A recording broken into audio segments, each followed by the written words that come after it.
Thank you guys for joining me once again, and I have no idea if this is actually going to work. I'm probably not going to record again, so let me see if I can do a recap here for you. Year is 2162. We're well on our way to the on the Expanse mission. Or not. The Expanse is happening there. The where they go off to the Expanse to meet the Zindi. Um, we have created the. Wait a minute, where is it at? We've created what's called the Bright Federation here.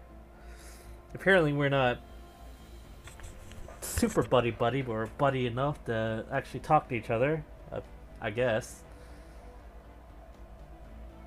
Between the humans, the Andorians, and the Vulcans. There was something else. I think that's where we're at so far.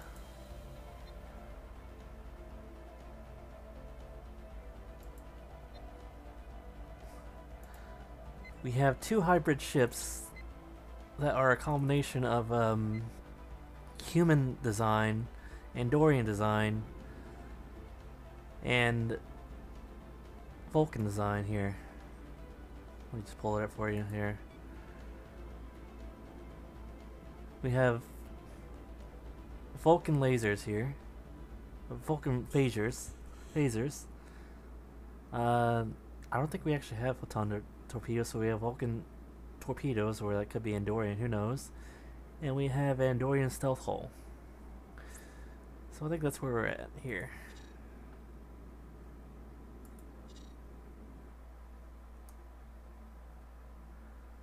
Let's go. And this time I'm actually keeping an eye on my OBS to see if it freezes on any screen. I'm not entirely sure if the OBS is going to lie to me, so this could be another... Wait, what's this? Trade embargo. There we go. Having followed the chemosite shipments to a nearby system, the Enterprise encountered an Andorian vessel, the Kumari, under Commander Sharan of the Imperial Guard. Sharan offers the Kumari's assistance to the Enterprise, insisting on sending an engineering team to upgrade and repair various systems. Deriding the Vulcan High Command for its lack of support for the... Okay, something's weird going on over there, but... For the United Earth assistance against the Zindi, Captain Lin Kong can't help but feel there's more to the Andorian presence in the Expanse. While the two vessels sit at the edge of the system, their sensors detect a massive discharge in the inner asteroid belt as a dwarf planet is vaporized, further confirming the threat of another Zindi weapon. We are totally going to accept their assistance. Accepting the Andorians' help pleases Sharan, whose crew spends the next few days upgrading various systems for the Enterprise. Ling Kong and Sharan devise a plan to lure the prototype weapon by using the Enterprise bait to lure the Zindi patrols away before allowing the Kumari to beam the weapon aboard in disarmament. The mission is successful, and the two weapons rendezvous in the system's orbit cloud to jointly investigate the workings of the system. Several undetected safety protocols are tripped, however, and both vessels narrowly avoid destruction as the weapon triggers an overload of its chemosite-laced energy emitters. The Kumari is heavily damaged, and Commander Sharan is forced to accept the assignment of a small contingent of Enterprise engineers to help the Enterprise slip back to Andorian space. Initial scans of the weapon reveal a number of potential weaknesses, however no clues as to the location of any further prototypes.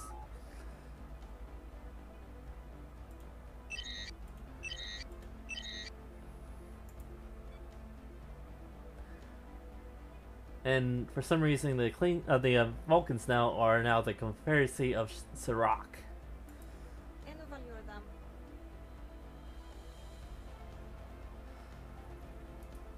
Uh, another thing I was trying to do is to get these other guys on board here.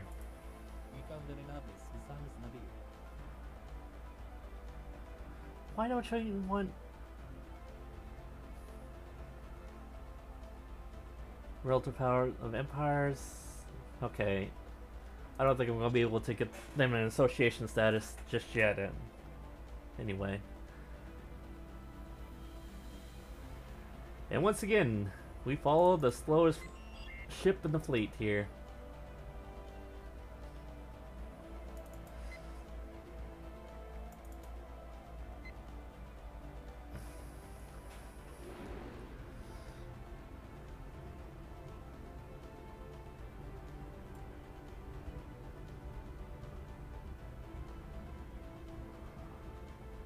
Doopy doopy doo.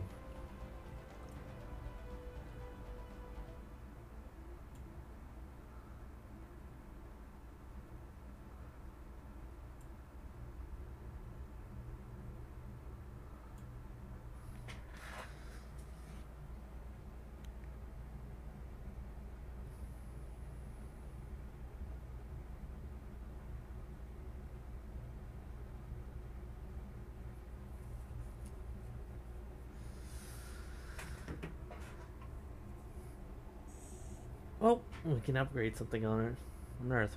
Might as well, I guess.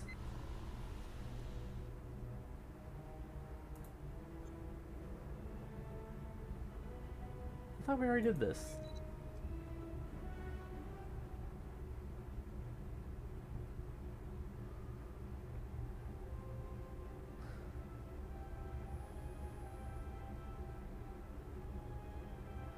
You need to exist already. Come on. Come on, you. Be born.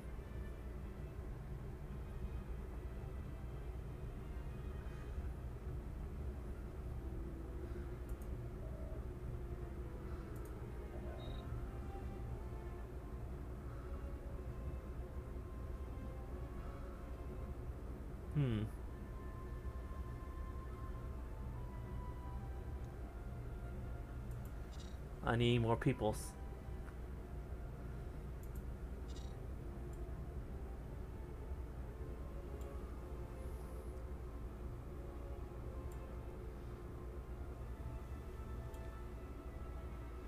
I love the fact that the sun shines through the atmosphere here.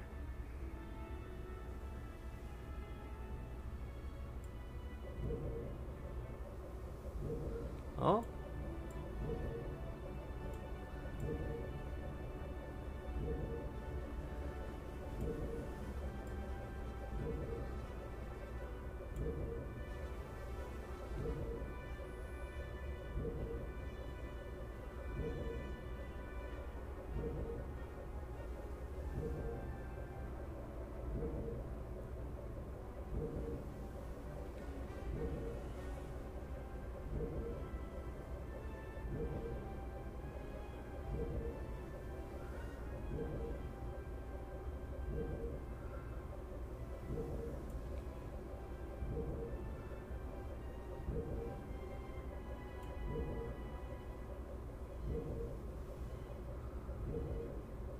I love how the lights are reflecting off this hole here.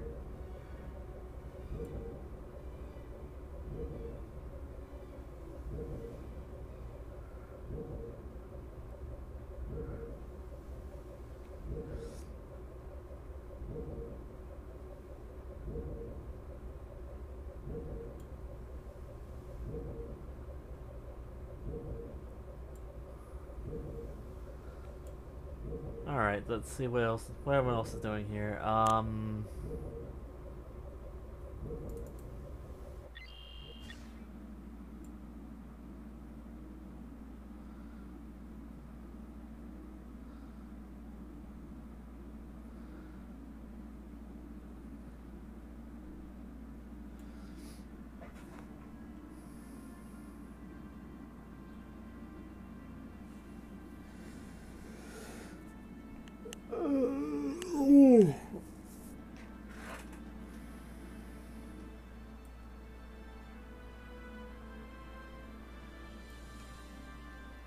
That is so gorgeous.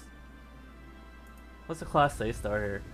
These relatively young, white or bluish-white main sequence stars are typically among the most visible to the naked eye. They are large and rotate very quickly, but will evolve in slower and colder red giants.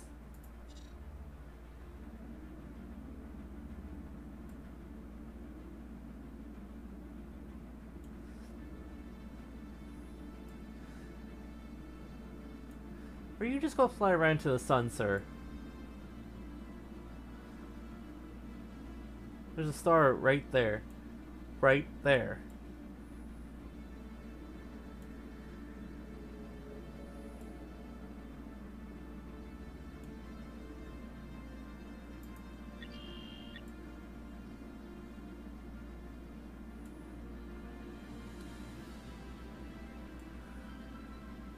Well, there's a station right there, so...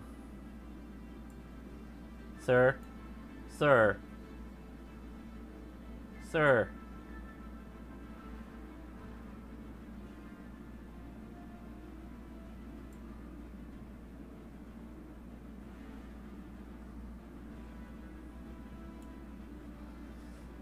I admire the power of these shields, that's for sure. These are some of the hottest stars in the universe here.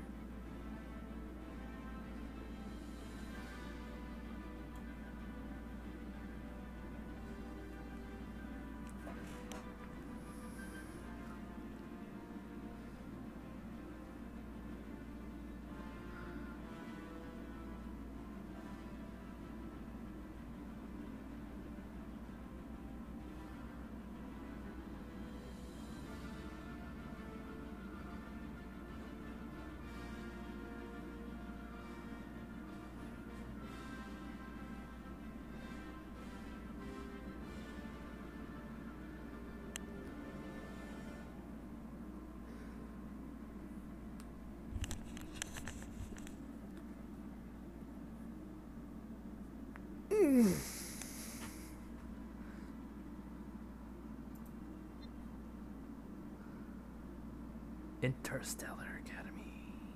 How many of these can I build anyway?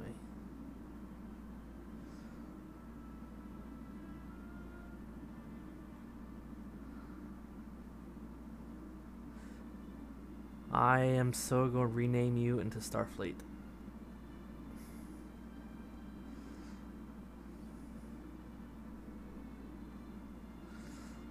Well, at least the one on Earth, that is.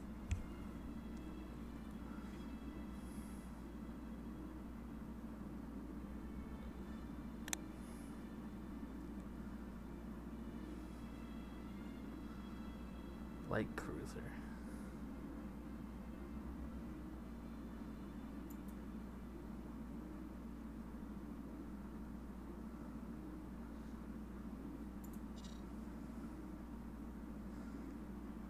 There's something else I was saving it for. I think it was just for one of these ships here.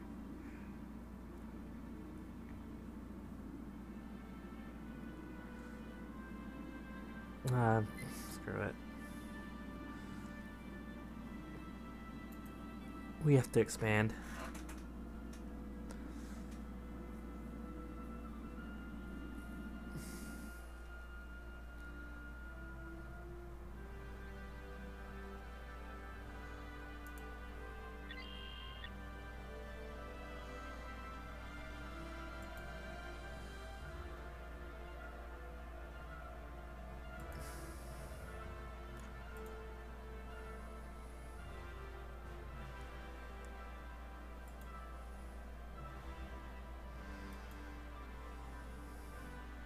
Oh, we need 270. That shouldn't take too long.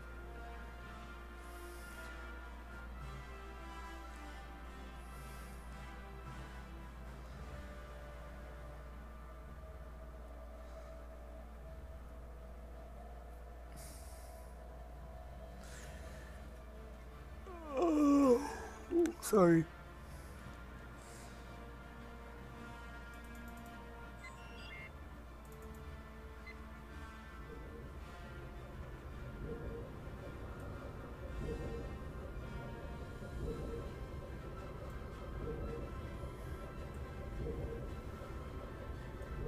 Let's see what this says here. Class J planets are commonly more known as gas giants. They contain a thick atmosphere of cold ammonia clouds surrounding a layer of liquid metallic hydrogen, which has become an electric conductor due to its intense pressures of the surrounding atmosphere. Class J planets contain a molten rocky core consisting of heavier elements subject to pressures, extreme pressures and temperatures, and they are usually smaller yet more dense than other giant planet classes. Class J as Class 1 gas giants on the pre-warp Stellaris gas giant classification. I'm sorry, let me try that again. Class J rank as Class 1 gas giants on the pre-warp Stellaris gas giant classifications. Their surface temperature is less than negative 120 degrees Celsius.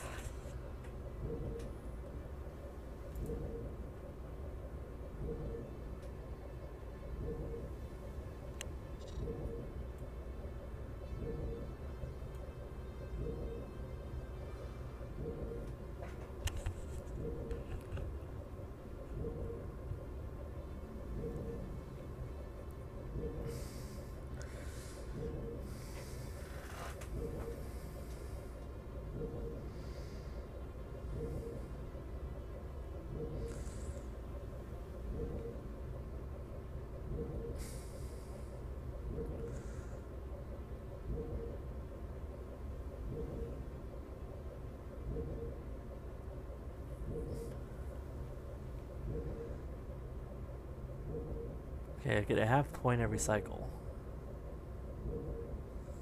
It's a lot better than getting nothing. Physics labs, bio labs, engineering research.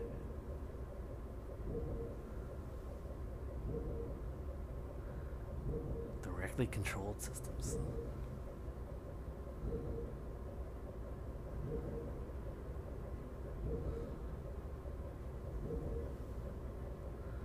We can effectively support a total of 5 upgraded star bases. Outposts do not count towards the cap. At some point, we're probably going to need to upgrade star bases.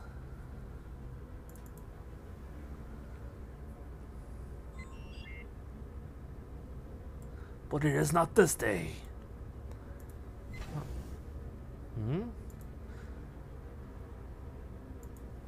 Long weeks spent hunting the expanse have paid off as the Enterprise has successfully captured a shuttle belonging to Xindi primate scientists leading their weapons project against Earth, a male named Degra. Captain Ling Kong must now decide how to take advantage of her new captive. The tactical officer suggests an elaborate ruse using memory-inhibiting drugs and a mock shuttle pod to extract the location of the final weapon from Degra, but the resources required are substantial. And an initial interrogation reveals little among the knowledge that the Xindi apparently believe that destroying Earth is their only hope of survival.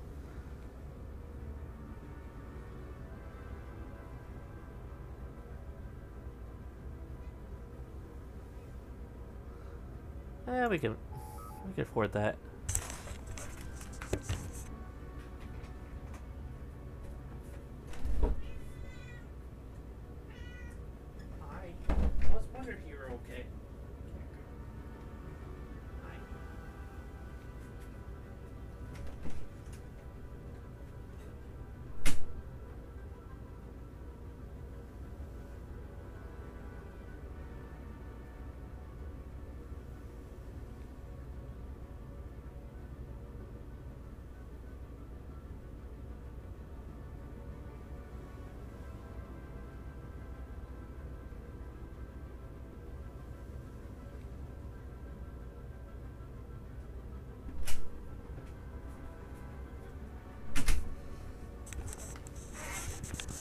Okay, hello there.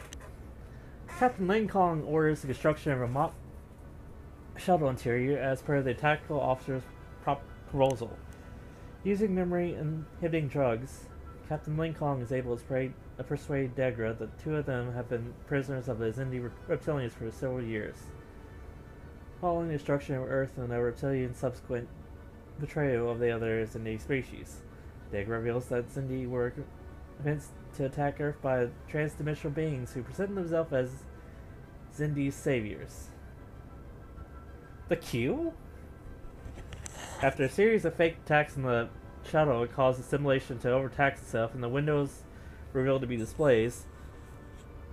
Degra reacts angrily to the deception that simulation is terminated. Unable to waste more time, Captain Lin Kong orders Degra and the crew of his shuttle abandoned on the nearest uninhibited world capable of supporting life. A large supply of provisions are offered with the hope that Degra's absence will slowly progress on the with substantially slow progress in the weapon. The location of the weapon remains unknown, however. Oh, damn it.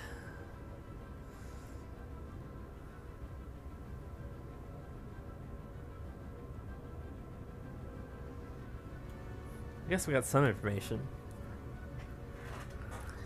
We wasted so many energy credits doing it!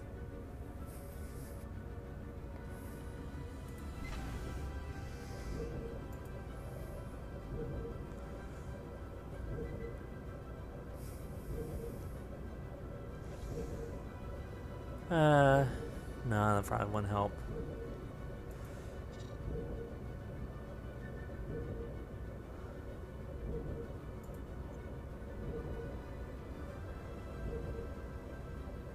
No, those are way too damn expensive.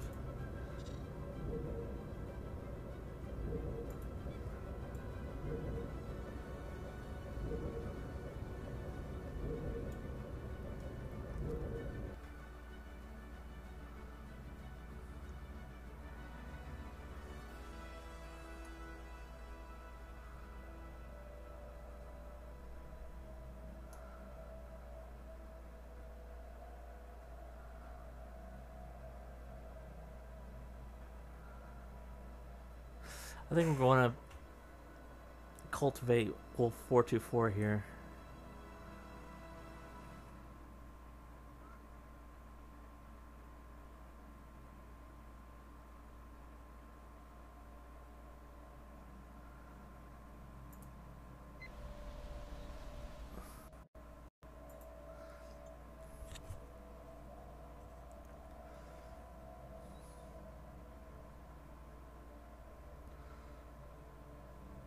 Come on, exist!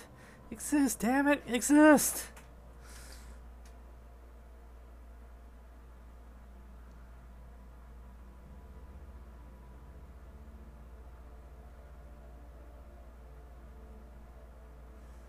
Ah, 2 more months.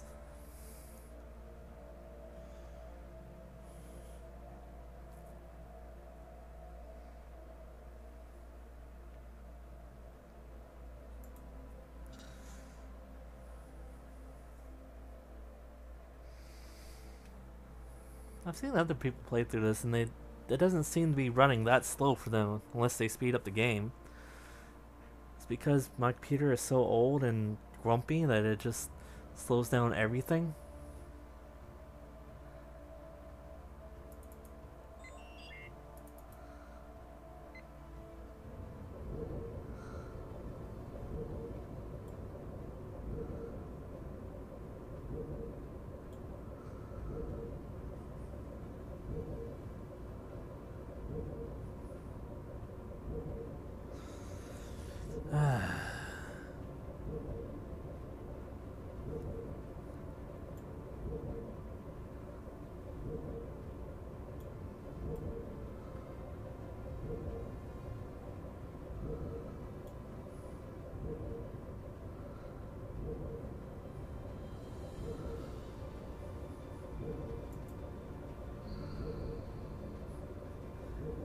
In Shar class world, the tropical sun subset class M planet is a humid, rocky world seasoned with significant precipitation or exchange with drier periods. Most land masses are covered in dense vegetation.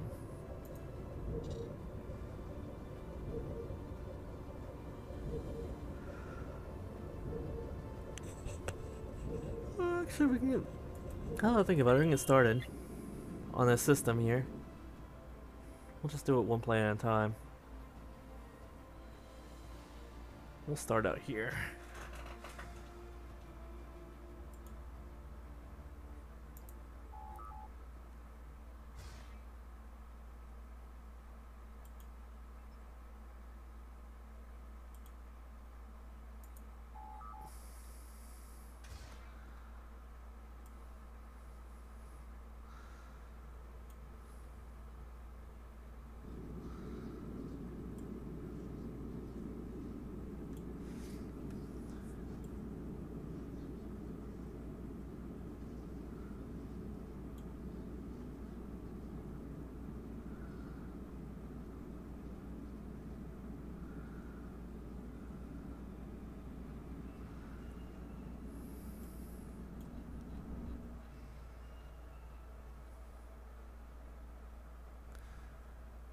Then we'll come back to that one after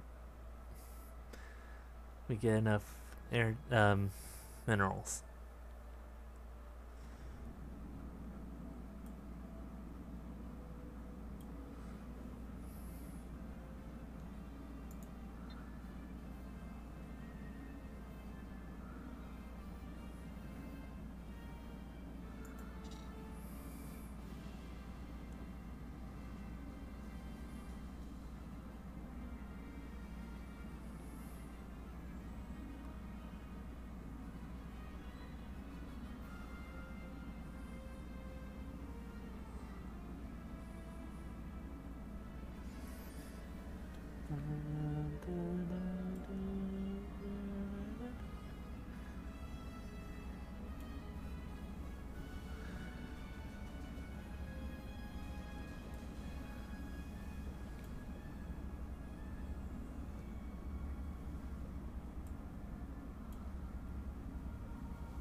Can't wait to actually get some substantial credits, energy credits here. Actually, can we get? Actually,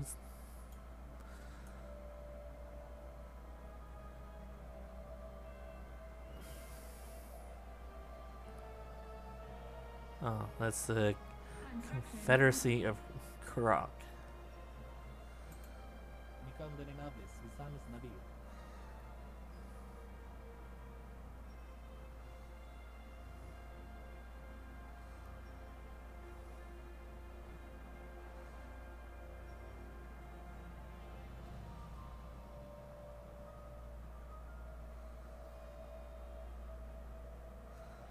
Actually, these guys might be our friends. Eventually.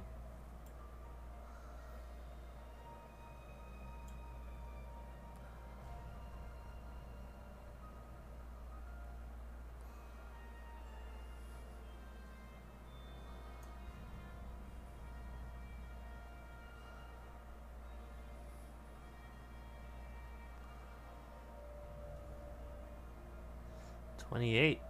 That's all I can see now. The Expanse. While searching for a location of the Zindi weapon, the Enterprise has detected the wreckage of a Zindi vessel on the surface of a Class K world and the Origami system. The event appears to be of a Zindi insectoid design.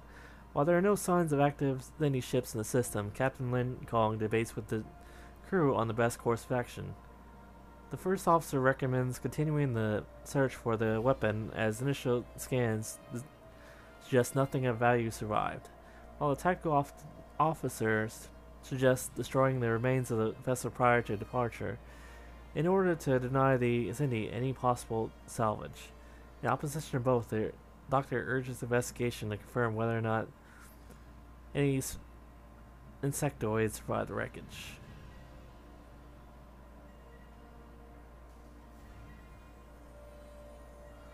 Let's investigate the wreckage. Investigating the ruins of the insectoid ship confirmed that no technology of value survived whatever catastrophe occurred. As the wait team prepares to return to Enterprise, a medical guard makes a grisly discovery. A chamber filled with broken egg cases and the remains of and the remains of of dozens of Xindi insectoid infants. After confirming that none of the insectoids survived, Captain Lin orders the Enterprise to continue search for the Xindi weapon.